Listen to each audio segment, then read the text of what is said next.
Oddanchatram CSI நடுநிலைப் பள்ளியில் ஹேமா என்ற சிறுமி 4ஆம் வகுப்பு படித்து வந்தார். இவருக்கு கண் பார்வையில் சற்று குறைபாடு இருந்துள்ளது. இந்நிலையில் பள்ளியில் இறுதித் தேர்வு எழுதிய ஹேமாவை சரியாக தேர்வு எழுதவில்லை என கூறி வகுப்பு ஆசிரியை ஹேமமாலினி தலையில் லேசாக கொட்டியுள்ளார். இதனால் மனவேதனை அடைந்த மாணவி வீட்டுக்கு சென்றவுடன் தூக்கிட்டு தற்கொலை செய்து கொண்டதாக உறவினர்கள் தெரிவிக்கின்றனர்.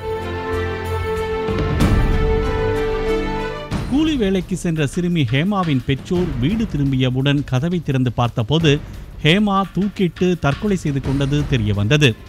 மாணவி உடலை கைப்பற்றிய போலீசார் அரசு மருத்துவமனையில் உடற்கூறு ஆய்வு செய்து உறவினர்களிடம் ஒப்படைக்க முயன்றனர். ஆனால் ஆசிரியை மீது நடவடிக்கை எடுக்க கோரி உடலை வாங்க உறவினர்கள் மறுத்துவிட்டனர்.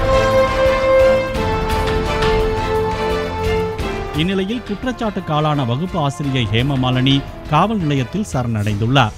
அவரிடம் போலீசார் விசாரணை நடத்தி வருகின்றனர். அடுத்தடுத்த தலைமுறையின் போது குழந்தைகளின் அறிவும் ஆற்றலும் நாளுக்கு நாள் அதிகரித்து வருவதோடு அவர்கள் அதிகப்படியாக உணர்ச்சி வசப்படுவதும் அதிகரித்து வருகிறது. பார்ப்பதையும் கேட்பதையும் விரைவாக கிரகித்துக் கொள்ளும் குழந்தைகளை கொலை, தற்கொலை போன்ற தகவல்களும் அதிகம் பாதிக்கின்றன என்பது அதிர்ச்சி அளிப்பதாகவே உள்ளது.